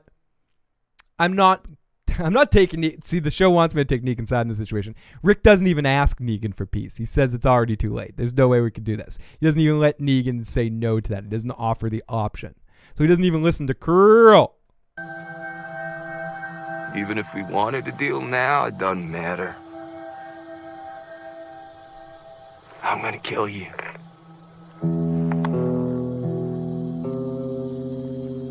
How did it happen? How did he die? Was it us? Was it the grenades? Fire. It wasn't you. Carl went out to help someone. And he got bit. Ooh.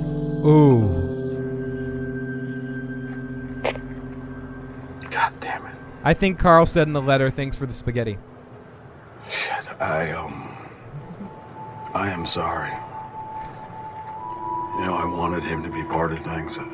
I had so much shit. I read the comics. I totally knew. No, Carl is dead because of you. You could not leave this shit alone. He's dead because you were not there to stop him from being dumb. And who's next? Rick says you're next. I am the answer, says Rick. It's a hard lesson. Shit decisions. And this shit sticks with you forever. Just like Carl, he's going to be with you forever. The death of him because you fucked up. and Negan just keeps playing into him, telling him, you're a fucking piece of shit. You're a loser. You're a loser. You're a loser. You can't do shit right. I mean, I could play it, but you failed as a dad. More importantly, you failed as a leader. He's just getting into his head because he knows he could potentially lose, so you see him overextending himself. And the episode kind of ends just on that note with Rick walking away from the conversation with Negan, being frustrated and feeling with Negan telling him to just give up already. You've already lost. Then we see in the preview for next week, Father Gabriel is back. We see Daryl and Dwight. We see Tara and Rosita. Then we see, finally, Maggie. We also see Eugene. We see more of Negan. We see Carol quickly. We see Enid. And most importantly, next week, we will have Joe Dirty Locks back. So that is our episode recap of The Walking Dead this week. Definitely a good episode. A good episode by the standards of the show right now. Whether it was a good episode in all definitions of a good episode of television is a different discussion altogether. And I don't think compared to other shows it was great. But if I'm judging it by all the episodes in season 7 or 8, I would say this is one of the better episodes of season 7 or 8. So by the Walking Dead definition, there's some side buttholes mixed in there. So it was a little, less stupid, I'm going to say. So let's go to the voicemail and the phone lines here. And first of all, I know Jay's been waiting a little while, so let's get Jay on the line. And here we go. Let me make sure this works. I was going to tell you to wait, are you on? Wait. Now you're on. I was going to tell you to say. Hello? I was going to tell you to say who you are and where you're from, but we know who you are. Welcome to the show, Jay. How's it going, buddy? Hey, what's up? Couple things. I saw Michonne in Black Panther finally yesterday. She was really good in it. And did you hear that Lauren Cohen might be leaving the show? Yeah, I did hear that. She signed on. I forget what the show's called, but she signed on to do a pilot, I believe. I don't think it's picked up yet, but she signed on to do a pilot for another show that they said has a potential to be picked up. So if she gets that show, I definitely think she could move on to other things, which I kind of hope she does. Yeah. Hello? Hey. Yeah.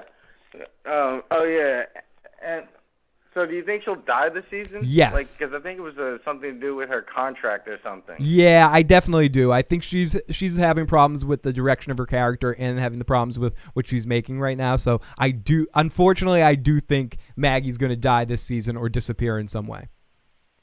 Maybe a time. I mean, if they were going to do it like this, they should have just killed off Maggie instead of Glenn. Or instead of Carl.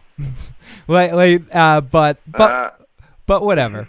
But yeah, I know, but I don't know. I didn't care enough about the other characters in the show to stop watching the show if they had killed them. I did care enough about Glenn to I haven't watched the show since then. So yeah, so you haven't watched the show since the Negan's introduction. So you've missed the worst part of the show. So you stopped watching the show at the exact right time. But Jay, always awesome to talk to you, buddy. Talk to you soon. All right, later. Good to hear from Jay. And let's listen to a voicemail that we have from our good buddy Patrick. Pat. So here we go. Hey Phil, what's up, man? I just sent you a link. It's a drinking song. It's from some of my friends from Boston. Yeah, it's a drinking song. So you might want to play it later. Nice. I don't think I got that, but I will make sure I play it on the next show, Patrick. I will definitely play that, Hannibal. So here we go. Let's start to wrap things up. Huge thanks to everyone in the live motherfucking chat tonight for joining us for this episode of The Walking Dead recap. Like I said, Joe and I will be back next week. I'll also have a video with Joe coming midweek sometime about his thoughts about this week of the his thoughts about this week's episode of The Walking Dead. And if somehow that doesn't happen, we'll have Joe talk a little bit about it at the beginning of next week's recap. And then the following week, The Walking David will be back joining me in a guest hosting role. We might have some other guest hosts throughout the season. Loved having Nick, loved having Tony on last season, and hopefully I will have them back at some point to talk about The Walking Dead as well. But I definitely want to get David on to talk about a bunch of episodes this season. And I'll also be on very soon to talk about some more stuff in the next couple of days. Not sure. Make sure you let me know whatever your request is, buddy, for a super chat donation. And let's go to the live motherfucking chat one more time. Atari Dad says she didn't know she was leaving at the time Glenn died. Very true. Maggie figured out later. Gossip Jay. It is a little bit of gossip. I like the gossip time. I have no problem with that. Just recycle the cast. Maggie wants more money. Too bad you're fired. There's too many and I will add to your comment, Mike. There's too many cast members already. Mike says, aren't we all high? We're watching some fucking... I'm going to add more to Mike's comment again. Look who we're watching. Aren't most of us a little high or taking a few sips of something at this point in time? And that's why I appreciate all you motherfuckers in the live chat. And then some of you all even extra special that I just want to hug you, our patrons, our FOPs, and all you guys that check out our reviews, whether they be in the podcasts or the video live streams. And if you are someone that listens to just our audio casts, definitely think about coming to check out the live streams right after the episode airs so you can check out and join in the live motherfucking chat and maybe call on in. But even you, if you're listening to the podcast a fucking year from now, feel free to leave a voicemail about something you see or something we do. And if it's much, much later, tell us a time stamp in the podcast, and we'll return your comment on the next possible show. So, and I also mentioned this earlier, but we have a new podcasting host on Podbean, so you can find our podcasts there right now. You can also start all your Amazon shopping. Sorry, I can only do so much of this. Start your Amazon shopping. Phil, do yourself a favor. Quit The Walking Dead. Joe and I have talked about this a little bit before, and this is what our opinion of The Walking Dead right now. Okay, so everybody, the live stream for the review is over with. This is a little bit of an after show. Oh, fuck. Oh, no. Don't do it. Don't do it, everybody. Thank you so much for tuning in. If you want to watch no more of this, here we go. It's over. It's over. If you haven't already enjoyed this video, please hit the like button. Please hit the subscribe button. Share it with a friend. If you're listening to the podcast, share the podcast. Make sure you subscribe. Leave a comment if you're listening to us on iTunes. Even if you're not. If you like what we do, jump on iTunes, leave a comment. It'll help our podcast spread out. Spread those legs of listeners. Help us keep growing. It's more important than ever. And the easiest way for us to be helped out is by you. Bringing in people you think might like our show. Sharing it, telling other creators to have us on. Whatever. By us, I mean me. And me. But yes, thank you. Talk to everyone later. Okay. Do myself a favor and quit The Walking Dead. Joe and I have talked about that a little bit, about whether we'd quit The Walking Dead and doing reviews. I think ultimately that we wouldn't completely ever stop talking about The Walking Dead till it went off the air, or one of us. And hopefully it would go off the air before we died. But But ultimately, but we are getting pretty old. Either way, if The Walking Dead is on, we're going to talk about it one way or another. But it may not be the best show for us to waste a Sunday night doing a live recap. Basically, what Joe and I have said is we're going to watch The Walking Dead through next season, the first half, or maybe even all of season 9, but basically the first half of season 9, to see how the show feels with a new showrunner, to see the direction of which it's going. And if we feel, like I said, I enjoyed tonight's episode. I thought this was one of the better episodes of The Walking Dead, but I would be fine talking about this episode midweek with Joe instead of a recap and doing, whether it be, getting drunk and making fun of the Oscars tonight or something like that. I wouldn't have minded doing that. But The Walking Dead is something we've done here for a while. So if after season 9, part 1, Joe and I have the same sort of feel about it, basically what's going to happen is we might do Walking Dead recaps on Sunday nights. Sunday nights is still going to be the same time. We're still going to podcast the same time every week. But if there's something else we'd rather do that evening, if it's Westworld season or something, for instance, or something else is on that Sunday night time slot, which a lot of great shows are on, we may do something else. And The Walking Dead might be something we talk about as part later in the week. Or we may talk about a few shows on Sunday night. Not just talk about The Walking Dead. Talk about 2 or 3 shows. Talk about The Walking Dead for half an hour rather than doing a full 2-hour recap. And fill those 2 hours with talking about other shows that we watched that week that we never get a chance to talk about. Joe has his list of shows him and Katie watch every week that I don't watch. Stephanie and I watch shows that Joe and Katie don't watch. Like the CW horrible fucking CW superhero shows or Broke Gotham. So what we might do eventually is have Sunday nights just be the Sunday night show when it's not Game of Thrones or not something like that, and just not talk about The Walking Dead for the full 2 hours and get a couple of Joe rants in about the episode and call it a fucking night. But we do hope that The Walking Dead surprises us in this back half season, in season 9, and forces us to be like, no, we need to talk about this show. This show's fucking awesome. But if it keeps going in this direction, it's not even that it's horrible. It's just that I don't really care as much anymore. And it's not something I feel like I have to watch live when it's on and talk about right afterwards because, holy shit, what just happened? So it would be more fun to talk about several shows. So we'll see how that progresses. Like I said, nothing's going to change for this back half season, and nothing's going to change for the first half of season 9.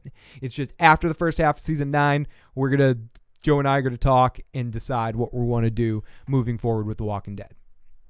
So, Tom, daily random movie reviews.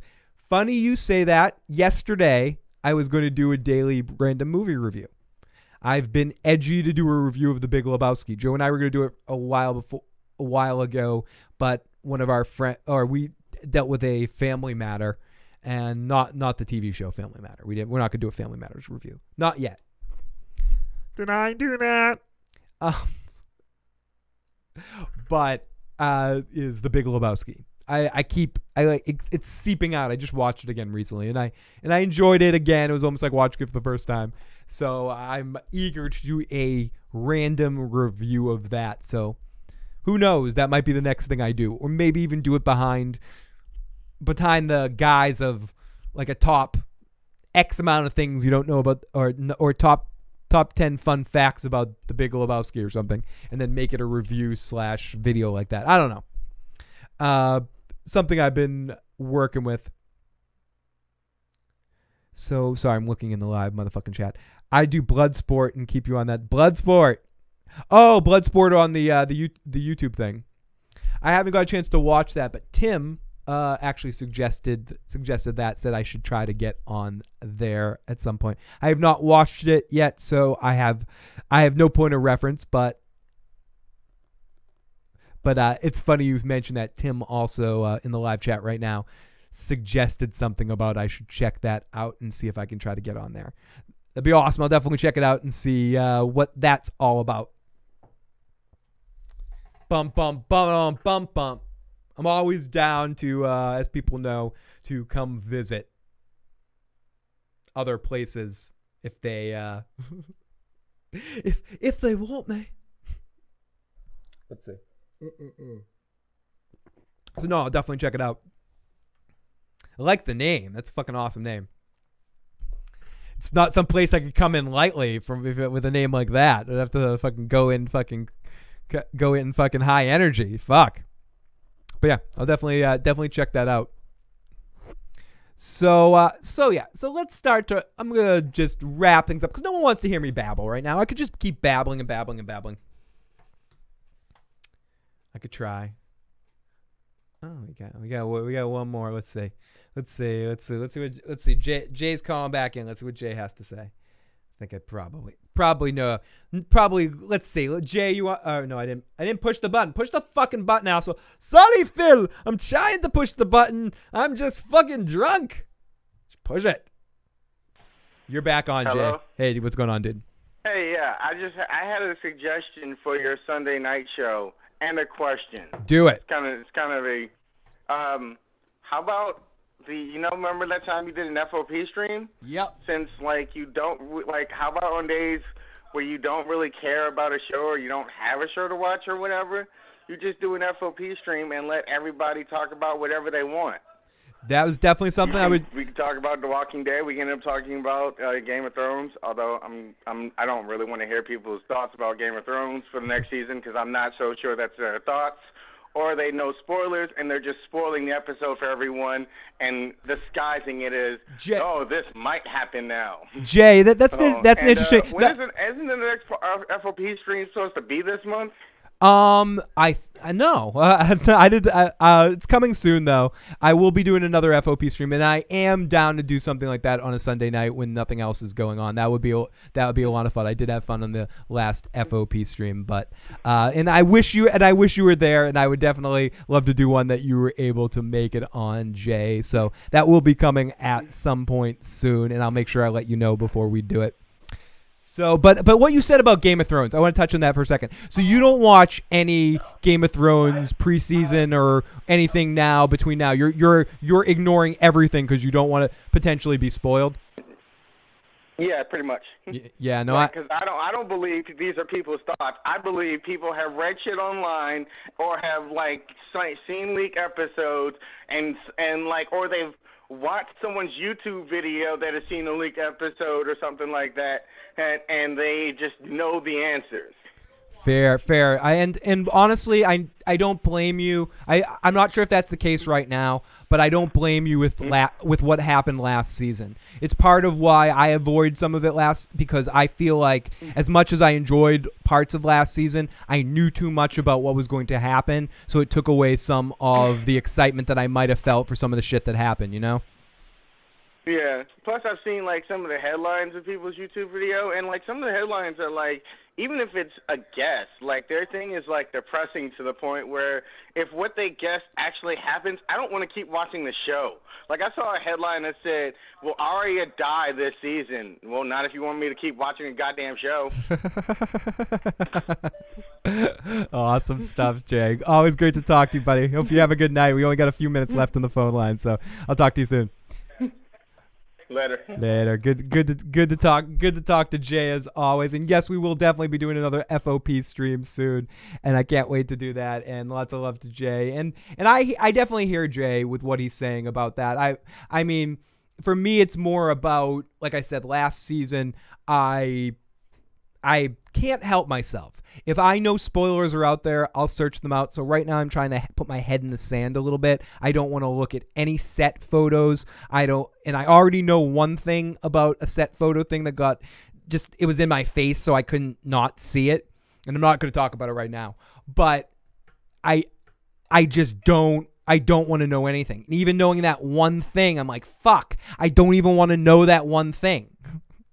It's why when I get to my Game of Thrones off-season stuff, I'm going back and kind of going back to basics, because there's a lot of people that will be coming in on Game of Thrones that have never watched it before in this first season. I mean, in this final season, or they'll be binge watching it at the beginning or something. So I'm going to kind of go through each character's story up until the point of the final season. And eventually I'll do a predictions video like right before the season starts, eventually once we get like a date or something like that and a trailer and all that kind of stuff. But I don't want to get into the Miss Cleo prediction thing. One, because like Jay said, I don't want to be right. And I also don't want to look and search out photos and make assumptions on set photo stuff and shit like that right now. For my interest in watching the show as a fan, which ultimately the reason of doing this podcast is because I'm a fan of what I'm watching, or I hate what I'm watching. I need to bitch about it and talk about it and share the excitement with others. I need to personally not look at spoiler stuff as much as I can, because I have no fucking chill, because I have no ability not to, once I get there, once I get a little piece of something, once I eat one piece of chocolate, once the bar is opened, I need to eat the whole bar. I need to engulf it all. So if I stay away from everything, I'm fine. So yeah, that's my shit. Please, Phil, don't do a Game of Thrones season 8 talk. Don't worry, Broke. Not going there. I just mean in general.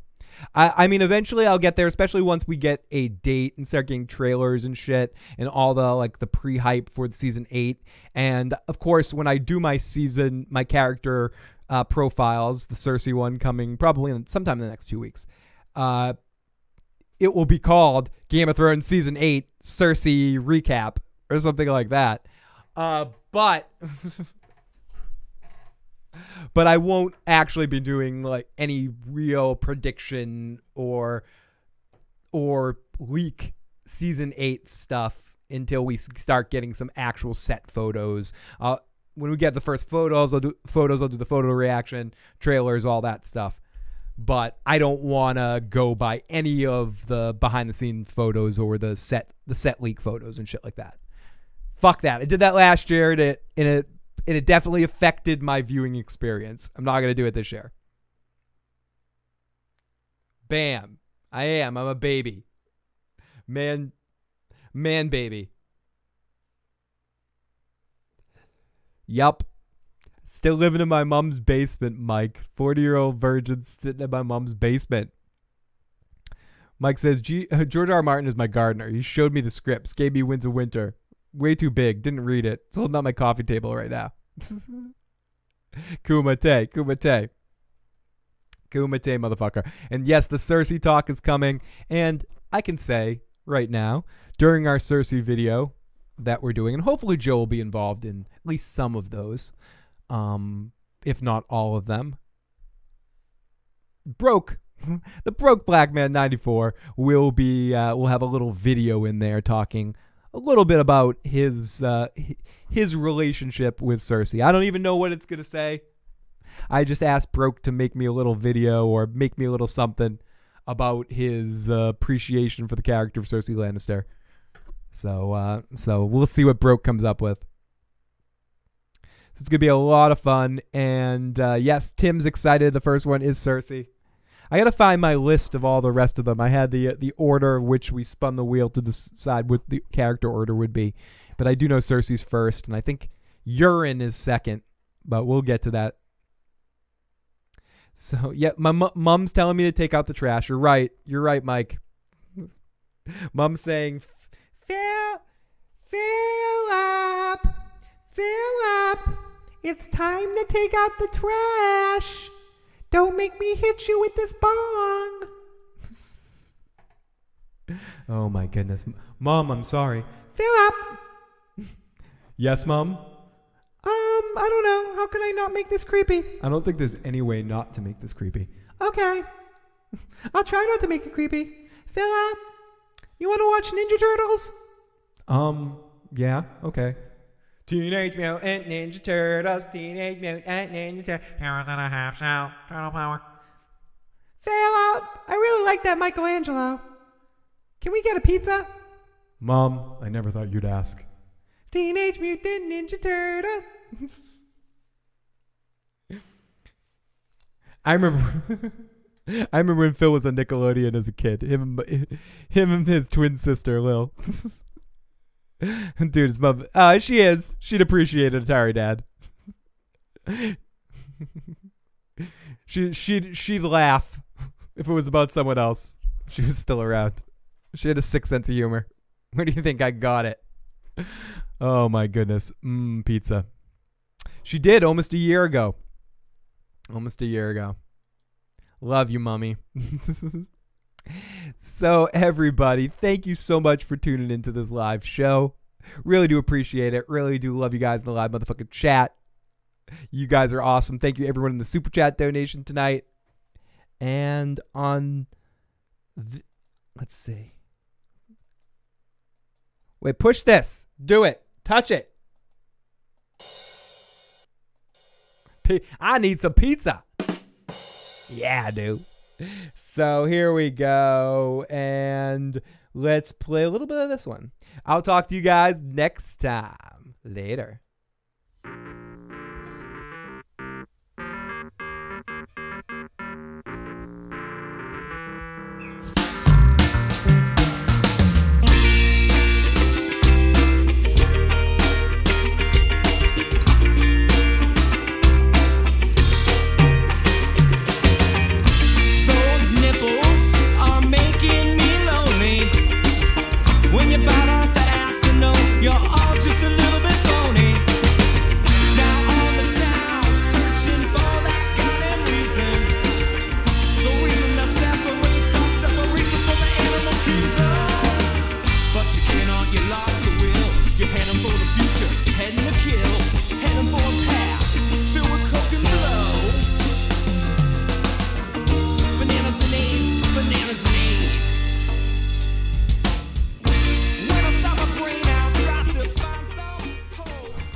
Welcome to Uncle Ketchup couches.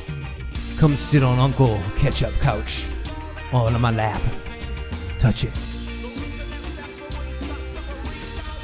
Booyah say Brazil. To Tom. Pizza and the pussy and a lot of pizza pussy. Pizza and the pussies. Pizza and the pussy,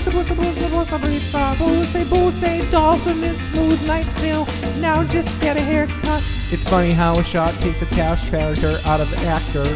Yeah, it's funny. Yeah, it's funny how that happens to the trash character. She suddenly stops talking like that. D.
I mean, I can definitely end there, but I wasn't prepared to shut things off, so I need to put on some more music right now. I'm sorry. I'm an asshole. I am definitely an asshole. It happens, though.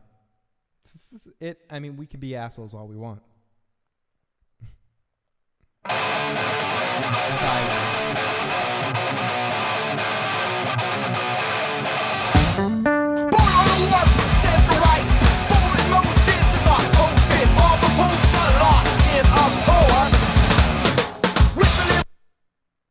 What just happened? It just all ended. What's going on now?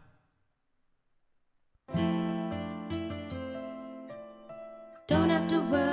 get your shit, buddy. Don't have to worry, get your shit, buddy. Don't have to worry, get your shit, buddy. Don't have to worry, get your shit, buddy tonight.